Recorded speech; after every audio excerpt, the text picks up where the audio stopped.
need somebody to tell me what the going on with Justin Bieber. Pop sensation Justin Bieber is opening up about his mental health and the impact it's had on his 3-year marriage to model Hailey Bieber. Justin Bieber posted this video, look at this, to Instagram today, saying he's postponing some upcoming shows because he has something called Ramsay Hunt syndrome. I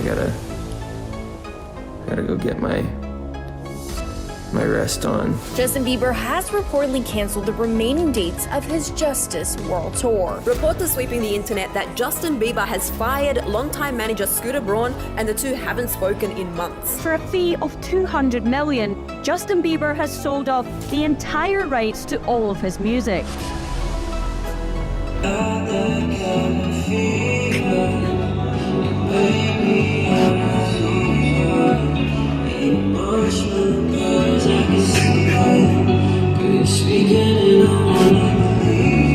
I honestly just love him and like what he's doing, like, and the amount of change he's been able to make in the world is just insane. Life is hard, you know, we all go through things, you know what I'm saying, but the difference between other people is that no one knows about it. You know what I'm saying? And it's really difficult for people like Justin, for me, for all types of people in the limelight. Every year, fresh-faced kids walk into the music industry with stars in their eyes and a dream in their hearts. They've rehearsed in their bedrooms, uploaded videos online, maybe caught a break at the right moment. And most of the time, it doesn't go well. Not because they weren't talented enough, not because they didn't work hard enough, but because the industry they walked into wasn't designed to protect them. It was designed to use them. Today, we're talking about two of the biggest names of the last 2 decades, Justin Bieber and Jaden Smith, 2 kids who became global icons before they were old enough to vote, 2 people who, the deeper you look, seem to have walked through the same fire. And at the center of that fire, 2 names that keep coming up over and over again, Sean Diddy Combs and Jeffrey Epstein. Now,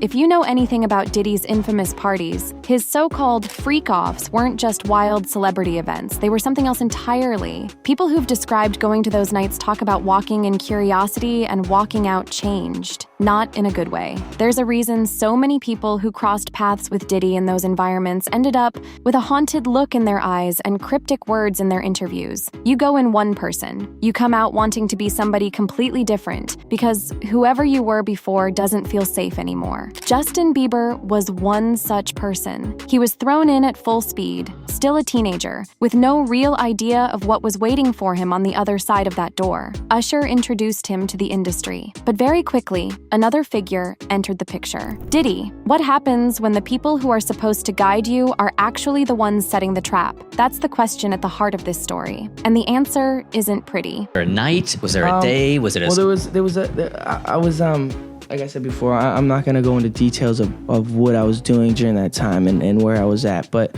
I was pretty lost, dude. And I woke up one morning and I felt like God was telling me something, and not super religious or anything. I just felt like a voice, and I was just like, you know what, I'm gonna change my life around, and I'm just gonna switch up some things. I'm gonna put some plays together. And I called Scooter, and I was like, man, we need to fix this. And so we just started fixing it. There's gonna be a time years from now where you talk about there's some night that you did something that in the morning you woke up and I can't do that anymore. Now I got to turn my life around. Right. There was that night. Right. Okay. Being trapped in the wrong circles for long enough has a cost. And for Justin Bieber, that cost showed up in a very real, very public way: substance abuse. By the time Justin was in his early 20s, his life had become a tabloid highlight reel of bad decisions. The egging of his neighbor's house, urinating in a restaurant mop bucket, partying in a Brazilian brothel, getting arrested for drag racing a Lamborghini drunk, buying a pet monkey that was seized at customs in Germany. It sounds almost comedic when you list it out like that, but underneath those headlines was something far darker: a kid who was drowning and didn't know how to ask for help. In a candid interview with Vogue, Justin opened up about his battle with Xanax addiction. He described using drugs not for fun, but to drown out the shame and humiliation he felt about his own life, to cope with the depression he couldn't shake. By age 19, he had already started using heavy drugs regularly, including MDMA and hallucinogenic mushrooms. There was a time where I was sipping lean, I was popping pills, I was doing Molly, shrooms, everything. And It was just an escape from. And even beyond the addiction, there was something even more painful sitting underneath it all, a total collapse of self-worth. Bieber shared on Instagram, "I personally have always felt unworthy, like I was a fraud. Like when people told me I deserved something, it made me feel sneaky, like, damn, if they only knew my thoughts, how judgmental I am, how selfish I really am, they wouldn't be saying this." He admitted feeling unequipped and unqualified most days. What happened to this kid between the YouTube covers and the Lamborghini arrest? What was going on behind closed doors that broke him down this badly? To try to take care of my body, and it was just like nothing was, just felt depleted and felt shitty all the time. So I was like, and then that took an emotional toll on me. So I was like, I just didn't know what the hell was going on. Now to our GMA cover story, Justin Bieber revealing his serious struggles with drugs and making bad decisions, saying it's taken him years to bounce back. Now he's thanking the people who've helped him recover, and Amy is back with more. Hey, Amy. Hey, Michael. Yeah, Justin talks about his lightning-fast journey from being a small-town boy to living life in the spotlight and how he then made, quote, every bad decision you could have thought of. What do you mean? This morning, a candid Justin Bieber opening up about his past struggles with fame, drugs, and women. Bieber sharing overnight on Instagram that it's hard to get out of bed in the morning with the right attitude when you are overwhelmed with your life, your past, job, responsibilities, emotions, your family, finances, your relationships. When it feels like there's trouble after trouble after trouble, sometimes it can even get to the point where you don't even want to live anymore. The 25-year-old who skyrocketed to fame when he was just 13, saying, "I went from a boy from a small town to being praised left and right by the world, with millions saying how much they loved me and how great I was." You hear these things and you actually start believing it. Everyone did everything for me, so I never learned the fundamentals of responsibility. If I was your boyfriend, I'd never let you go. Bieber was 18 when his song Boyfriend hit the charts. I got money in my hands that I really like to blow. He says at that age he had no skills in the real world with millions of dollars and access to whatever I wanted. By 20, I made every bad decision you could have thought of and went from one of the most loved and adored people in the world to the most ridiculed. He has walked off a stage in England. He was caught vandalizing a neighbor's house in California. Rebellion and growth and missteps and getting and arrests or encounters with the law. Most of us had the luxury of turning 19 or 20 privately and doing things stupidly privately. He didn't have that luxury. Bieber writing, "I started doing pretty heavy drugs at 19 and abused all of my relationships. I became resentful, disrespectful to women, and angry. I became distant to everyone who loved me. I felt like I could never turn it around." He was a young guy. He had tremendous fame. He was pigeonholed as a goody two-shoes teen star. And then he grew up. And, I know a lot of 19-year-olds who misbehave. He happened to be Justin Bieber. The superstar now saying he's in a better place, married to Hailey Baldwin, with years of what he calls terrible decisions and broken relationships behind him. And Justin adding at the end of that post, quote, "When the odds are against you, keep fighting," and saying he is now learning patience, trust, commitment, humility, all of the things he says it takes to be a good man. And we are rooting him on. We are. And it's great that he's so open about this. He'll probably help other people. I think he'll help a lot of in people. situations as well. The unraveling didn't stop at addiction. Justin's life eventually hit a wall so hard that even his career couldn't survive the impact. In 2022, he was diagnosed with Ramsay Hunt syndrome, a condition that caused partial facial paralysis. He canceled the remaining dates of his Justice World Tour, citing health as his priority. Fans were upset.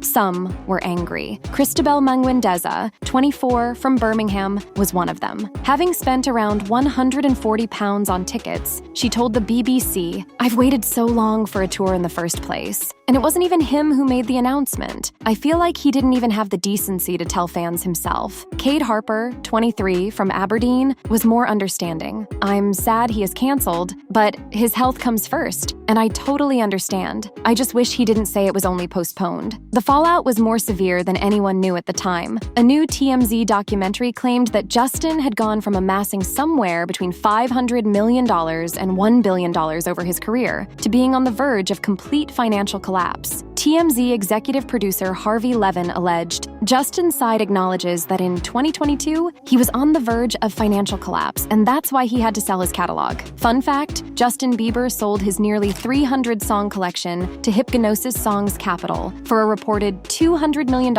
Here's the thing that really drives it home when his then-manager Scooter Braun reportedly suggested waiting until January 2023 for a tax break. Bieber said he couldn't wait. He sold it in December 2022. That's how urgent the situation was. As Levin claimed, that's how broke he was. The documentary also alleged that JB had 8 tour buses, spent $2 million renovating one, flew on private jets, and paid cash for multiple mansions. A source told People at the time that he was facing a lot of different demons right now, and that people are worried about him. His rep pushed back hard, calling the reporting clickbait stupidity. But the financial reality was undeniable. A man who should have been untouchable had somehow lost it all. In early 2023, Bieber sold his entire music catalog to Hypnosis Songs Capital for around $200 million.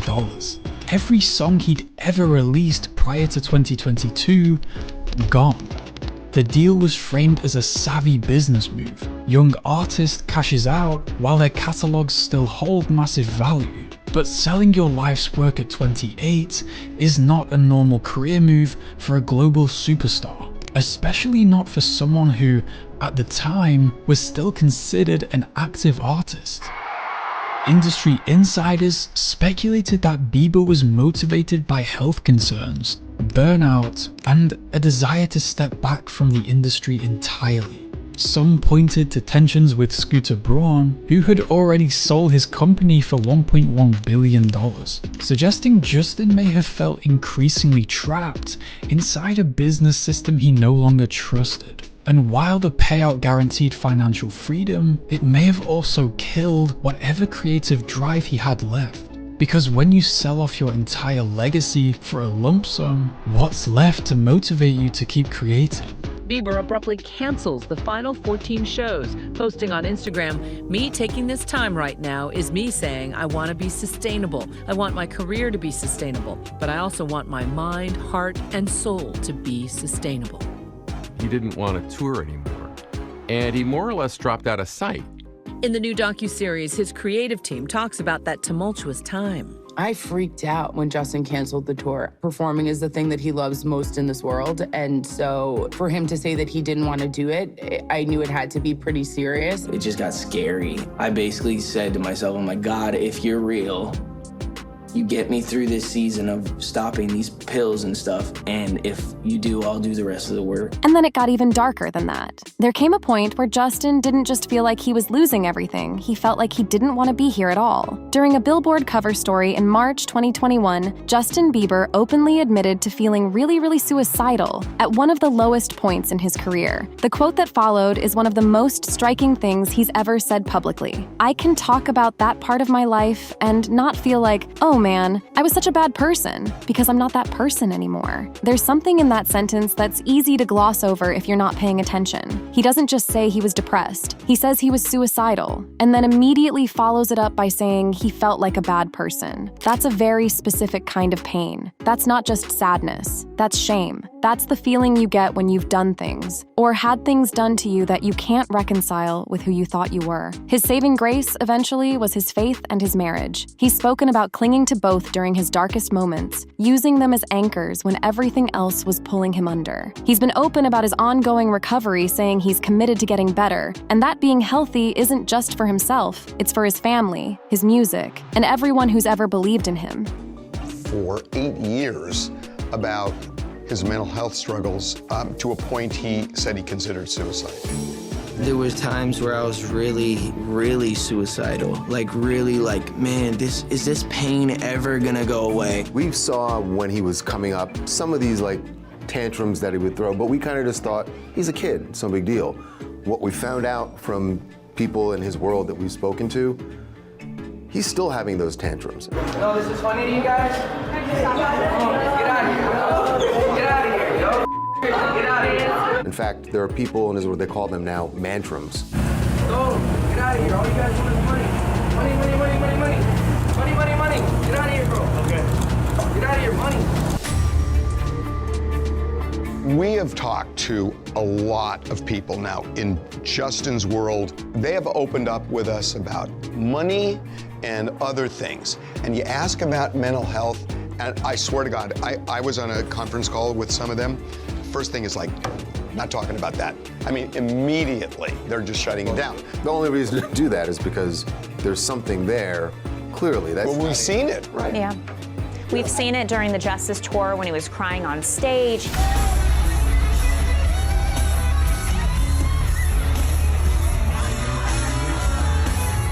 He posted this long, almost essay.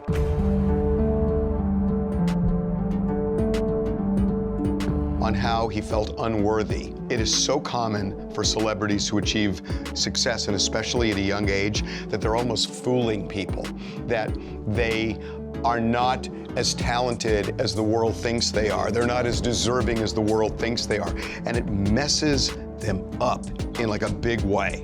There are so many cautionary tales out there. Some make it, most don't.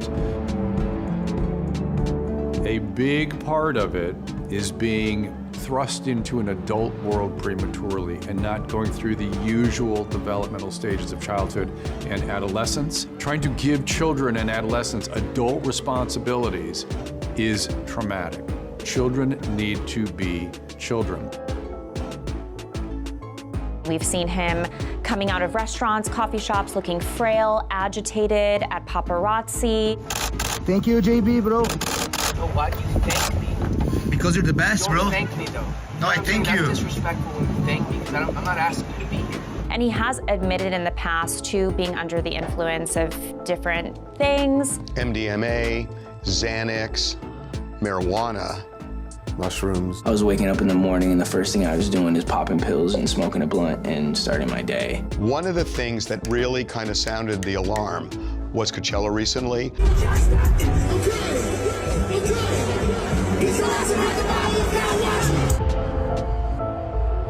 He definitely looked out of it. Those videos were scary. He was slumped over. Fans online were obviously going down huge rabbit holes of speculation on what he could be taking. We saw him smoking a blunt. There were people saying he's on mushrooms again. I mean, we've heard that buzz. I think what was really interesting, we found a woman who was standing literally right next to him for almost an hour and a half. And she had a very strong opinion. It's funny because the first time that I saw him, I instantly thought to myself, he looks totally normal. He doesn't look anything like how the media portrays him. He just looked like a normal 30-year-old. It didn't seem like he was intoxicated. It didn't seem like he was inebriated. Honestly, he reminded me of how me and my girlfriends are when we go out, just having a good time. So you're probably wondering, what's the thread that connects all of this? The drug abuse, the financial collapse, the suicidal ideation, the broken sense of self-worth. When you follow the timeline carefully, one name keeps appearing at the beginning of the story: Diddy. JB's connection to Sean Diddy Combs goes back to his earliest days in the industry. Usher famously helped launch JB's career, but it wasn't long before Diddy entered the picture too. The relationship was framed publicly as mentorship, an older mogul guiding a young talent through the complexities of the industry. Diddy reportedly invited JB to his homes, introduced him to powerful circles, and dangled the kind of access that would make any teenager feel special. But gifts and access in Diddy's world didn't come without strings, cars, mansions, parties, lavish trips. To outsiders, these looked like generosity. To people paying closer attention, they looked like something else, a slow process of making someone feel indebted, obligated, and unable to say no. JB himself admitted years later that people who claimed to love him often turned their backs the moment he pushed back. His career, he said, depended on certain connections, and at his most vulnerable, walking away from those connections wasn't an option. Yeah, the keys is yours when you get 16. You're good to go. I'm good to go. Yeah. All right. Then, when you get 18, you get the house. You get the mansion. Okay, I get the mansion? Yeah. So where are we off to now? Where would you like to go? Wherever you want to go. Where are we going? So check this out, yo. Justin, you ever seen the movie 48 Hours? Right now, he's having 48 hours with Diddy, him and his boy.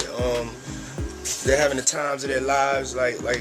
It's gonna be the greatest album you've ever heard. It's got a lot of cool songs, a lot of people on it. You got Drake on there. Drake on there. Lil Wayne. Chris Brown. I wanted to do a song with you, but you was on tour. He was gonna do Usher, Big Brother Usher. Big Brother Usher. So everybody's on this album. Go get this album. Just when you think this story can't get any darker, it does, because Diddy wasn't operating in isolation. Among the names that have surfaced in connection with Diddy's wider network is one that sends a chill down anyone's spine: Jeffrey Epstein. Epstein, for anyone who needs the refresher, was the financier and convicted offender who built an entire operation around trafficking and exploiting young people, running parties and events attended by some of the most powerful men in the world. He maintained properties in multiple locations, including the now infamous private island that has become shorthand for the worst of Hollywood and elite abuse. He died in 2019 while in federal custody, officially ruled a suicide, though the questions surrounding his death have never fully gone away. What's relevant here is the documented overlap between Epstein's world and Diddy's. Both operated at the highest levels of entertainment, media, and finance. Both were known for throwing elite events where powerful men gathered,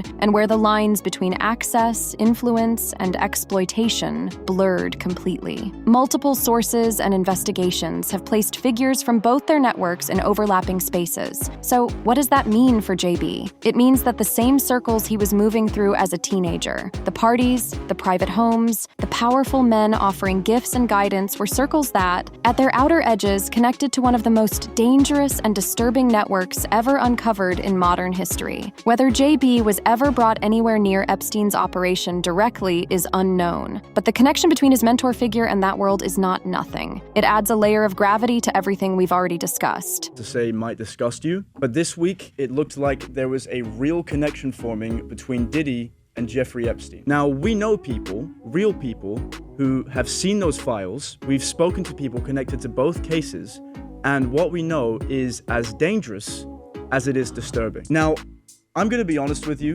We can't reveal everything we know, not just yet. What we can tell you is just enough to show you how deep this thing goes and why this story isn't going away. So stick around, because what you're about to see is straight from the inside. So people like Attorney General Pam Bondi were flaunting around the Epstein files in February of this year. You even had people like Kash Patel, who has been deeply embedded in Trump's orbit, saying that Jeffrey Epstein didn't commit suicide and that the files are indeed real. But our sources, and yes, we're deeply connected inside the White House, have a very different story to tell than the one that's being told to the public. I am fascinated by this because Patel and Bongino were leading the conspiracy theories about Epstein's death and whether there was a client list. I never thought they would do a flip, but it sounds like they almost have, and they're on board with the notion that it was suicide and there's no list. Well, very much so. The Department of Justice, with the sign-off of the FBI, released a statement and a memo. Axios first reported it, saying there was no client list and there was no suicide. Now, during all of this, Diddy had been convicted on 2 counts of the Mann Act, which is transporting sex workers across state lines for the purpose of prostitution. And we got word from insiders at the White House that Donald Trump was seriously considering pardoning Diddy. Roll the clip. This is a big deal. This is a big deal. President Trump is seriously considering pardoning Diddy. And we know this. We have sources with direct knowledge that people from the White House have been in communication with the defense team, Diddy's defense team, and that Trump is seriously considering it, and this is going to be timed to the judge's decision on whether Diddy gets bail. This would be the ultimate smokescreen, and we've seen for weeks some very major smokescreens, but this one would have to take the cake. And on the surface, this link kind of starts to make sense, right? 2 men, both accused in high-profile sex scandals, both convinced they were being unfairly targeted, and both using the media to frame themselves as victims. But then everything shifted. Diddy was denied bail. After that, Trump came out and said that he once got along with Diddy very well, but he was leaning towards not pardoning Diddy because Diddy was, quote, very hostile to him during the time that Trump was running for office. Roll the clip. Sean Diddy Combs. Right. Would you consider pardoning him? Well, he was essentially, I guess, sort of half innocent. Yes. I don't know what they do. He's still in jail or something, but he was celebrating a victory, but he seems, I guess it wasn't as good as a victory. Probably, I was very friendly with him. I got along with him great. And seemed like a nice guy. I didn't know him well. Now, Justin isn't the only one who moved through these circles. Meet Jaden Smith, and if you think Justin had it rough, Jaden's story adds a whole other dimension to this conversation. Jaden, unlike JB, wasn't plucked from obscurity. He was born into Hollywood royalty. His parents, Will Smith and Jada Pinkett Smith, were two of the biggest names in entertainment. From the outside, that sounds like the ultimate head start. In reality, it meant Jaden had no buffer. He was inside the machine from birth. What makes Jaden's story particularly compelling is the way he's talked about it, or more accurately, the way he's avoided talking about it directly, while somehow saying everything. He released a project titled 2024, a case study of the long-term effects of young love, describing it as a mental snapshot of me right now where I am in my life, about trying to be a human and relate with people in the digital age. His music has been filled with themes of isolation, betrayal, and mistrust. His interviews have gotten more cryptic over the years, not less. In 2024, Jaden posted a statement on X that caught a lot of people off guard. All the weird S you've ever seen me do was me thinking I was totally normal. So now sometimes I try to act weird on purpose. So y'all think it's on purpose. But at the end of the day, I've been trying to fit in this whole time, and I guess it's not exactly going to plan. 2024, a case study of the long-term effects of young love, is really a snapshot of my mental state currently when it comes to trying to be a human and relate with people in the digital age that we live in. The mental landscapes of people are changing, and the psychology of people is changing. Honestly, I just wanted to make it because I'm sad. And it's my sadness that connects me with my community and my fans. I'm hoping that I can leave enough information behind for psychologists of the future to look back and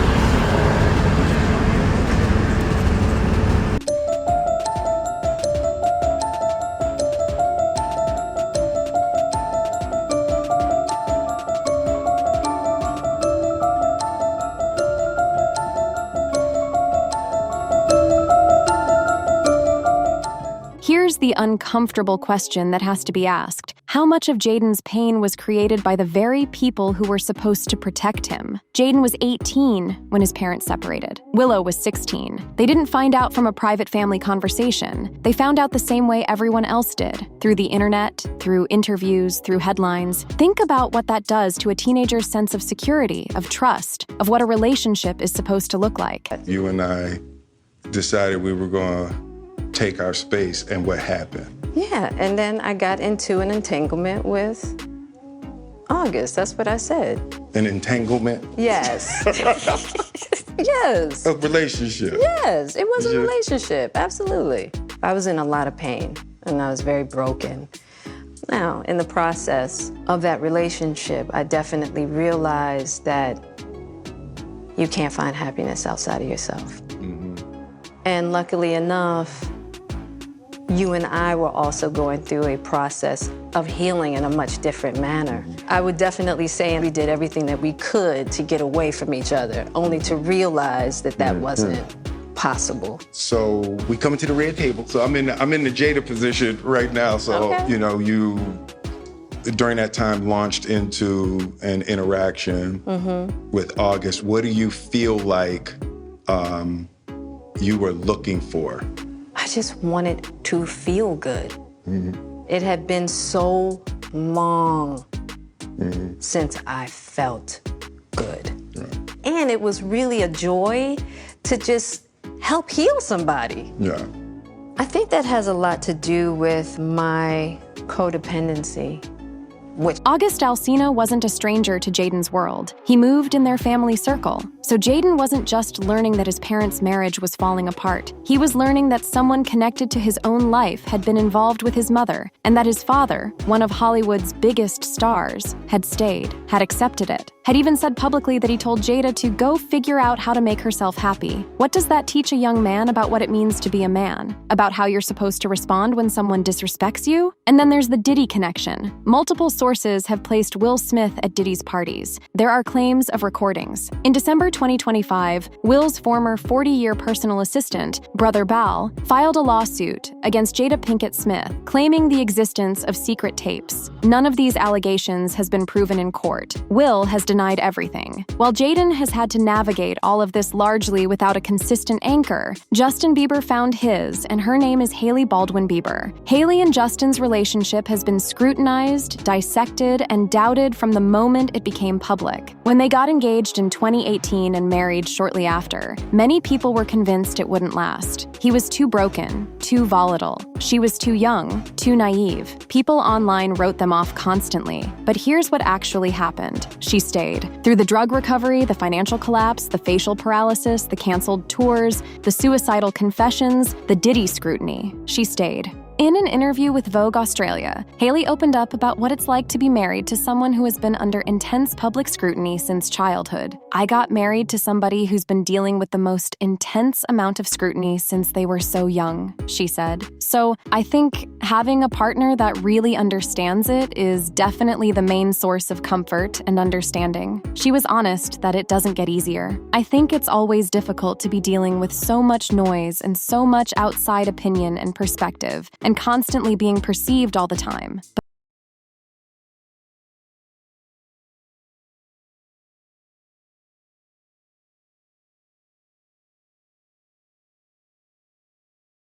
Is he doing? The world was shocked to see his post about what happened to him. You know, he's okay, he's doing well. He is getting better and better every day. Okay.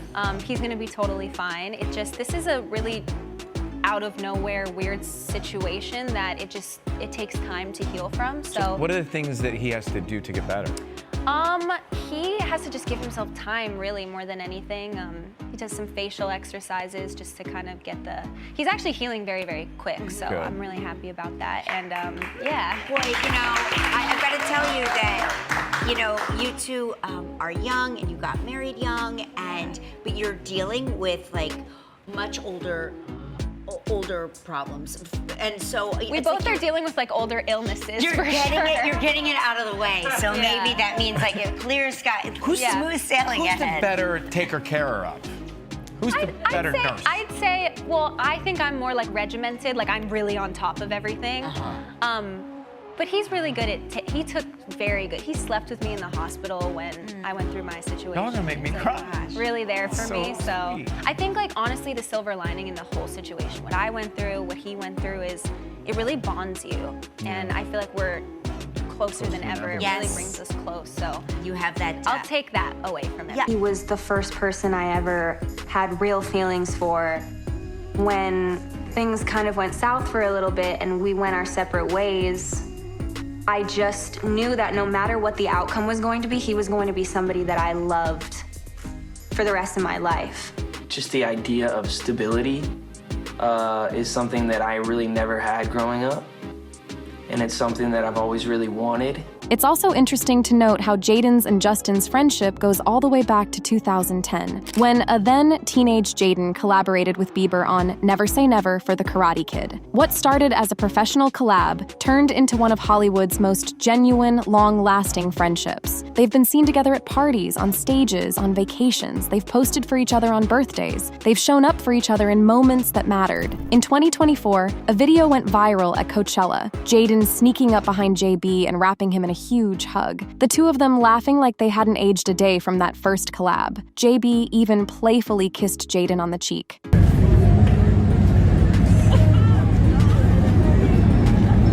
I love Justin Bieber. That's just a fact. Well, talk about brotherly love. You couldn't miss this moment on your feeds. Justin Bieber giving pal Jaden Smith a kiss on the cheek at Coachella.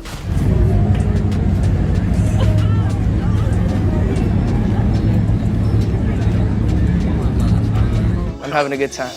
The now viral video shows Jaden sneaking up from behind the Biebs, grabbing his waist for a little dance, and then there's this, Justin sweetly giving his bro a kiss, something that's become the talk of the internet. He's really just like a brother to me. Yeah, these two go way back.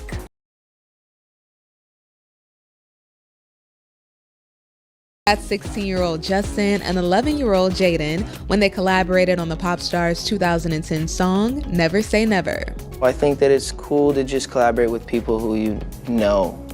Which was also the theme song for Jaden's film, The Karate Kid.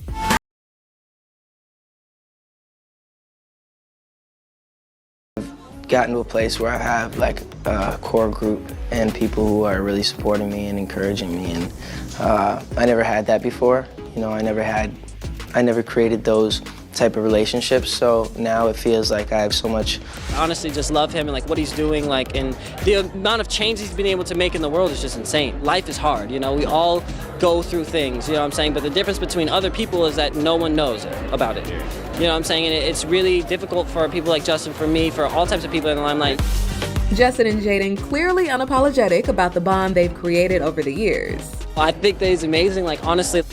And this reunion was one of the many magical moments for the two in the desert during Coachella Weekend 1. After everything, the addiction, the financial ruin, the health collapse, the industry trauma, the dark years, Justin Bieber made his comeback. And it happened at one of the biggest stages in the world. Justin headlined Coachella 2026, reportedly paid $10 million for the appearance. It was his first major return to the stage after years away. Fans who had been waiting for this moment showed up in force. The anticipation was enormous. Justin Bieber made close to $1 billion as an artist, and by 2022 he was broke. Half his face paralyzed, he couldn't blink, he couldn't smile. He posted a video on Instagram showing what Ramsey Hunt syndrome did to him while he was on tour. He tried to continue, played 6 more shows in Europe, then had to cancel the entire Justice World Tour, and it didn't stop there. His tour cancellation left him so deep in debt that selling his own catalog was the only way out. He sells all 290 of his songs. Baby, Sorry, Lose Yourself, every song that made him who he was gone. He shouldn't have sold it, but he had to, and he only got $200 million for it, which sounds like a lot, but for a catalog like his, that number should have been doubled or tripled by now. He fires the team that built him, paid Scooter Braun $31 million to finally walk away, and for the first time since he was a little kid, Justin Bieber had no one telling him what to do. No manager, no catalog, no tour, no guarantee that his face would ever fully work again, and then he just disappears. And from then till now, we see him here and there, but get almost nothing until late 2024 when he starts posting photos of himself in the studio. In January 2025, he makes a post saying excited for this year, new beginnings, and in April, he makes another post saying that the album is finished. Then almost nothing again until July, when out of nowhere, we start seeing billboards appear everywhere, and then the next day, he drops Swag. No single, no rollout, no label in the room, no one telling him what it should sound like, and it debuts at #1 with a Grammy nomination for Album of the Year. He drops Swag 2 11 days later, and then 11 days after that, he's the Coachella headliner. And last night, he comes back as the highest paid headliner in Coachella history. Performs 34 songs, and in the middle of his set, sits at a laptop, opens YouTube, pulls up a live chat, and lets the audience decide which songs to play. The same way that they used to request covers in his YouTube comments when he was 13 years old, he sang along with his own videos from 2007. The internet's calling it boring, but they completely missed the point. With everything that the industry put him through, for the first time in 19 years, he got to be on a stage on his own terms, singing his own music, pays respect to the journey that got him there, and needed nothing besides his friends, a laptop, and his own voice to do it. You can call it boring, I call it growth, healing, and a full circle moment that most artists never survive long enough to have. So, what do you think? Did the industry fail these two? Or did they find a way to survive it in spite of everything? Let us know in the comments below. And if you liked this video, hit that subscribe button so that you never miss out on any new videos. And until then, fam, keep it real.